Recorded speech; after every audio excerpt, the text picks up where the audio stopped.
এবারের বিশ্বকাপে কার্ডের আলোচনা থামছেই না। কে কটা কার্ড পেল, কয়টা ফাউলে কোন দলকে কয়টা কার্ড দেখালো রেফারি, সেগুলো নিয়ে আলোচনা হচ্ছে। উঠে এসেছে পরিসংখ্যান। সেখানে দেখা গেল আর্জেন্টিনাকে কার্ড দেওয়ার ক্ষেত্রে হাত কাঁপছে রেফারির। আর্জেন্টিনা, ফ্রান্স, ইংল্যান্ড, ব্রাজিল, স্পেনের মতো দলগুলোর চেয়ে বেশি ফাউল করে কম কার্ড দেখেছে এবারের বিশ্বকাপে এখন পর্যন্ত। রাউন্ড অফ 16-এ মিশরের বিপক্ষে আর্জেন্টিনার ম্যাচটা পর্যন্ত তারা এবারের বিশ্বকাপে কার্ড দেখেছে কেবলমাত্র 3টা।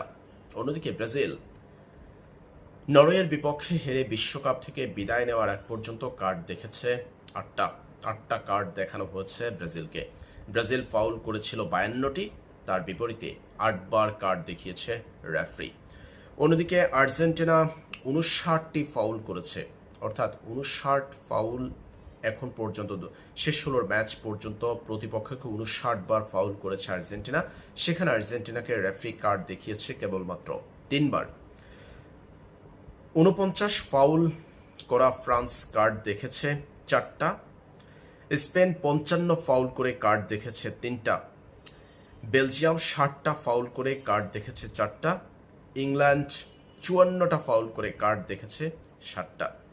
অবিশ্বাস্য বিষয় হলেও আর্জেন্টিনার চেয়ে কম ফাউল করে প্রায় 2 গুণেরও বেশি কার্ড দেখেছে ইংল্যান্ড।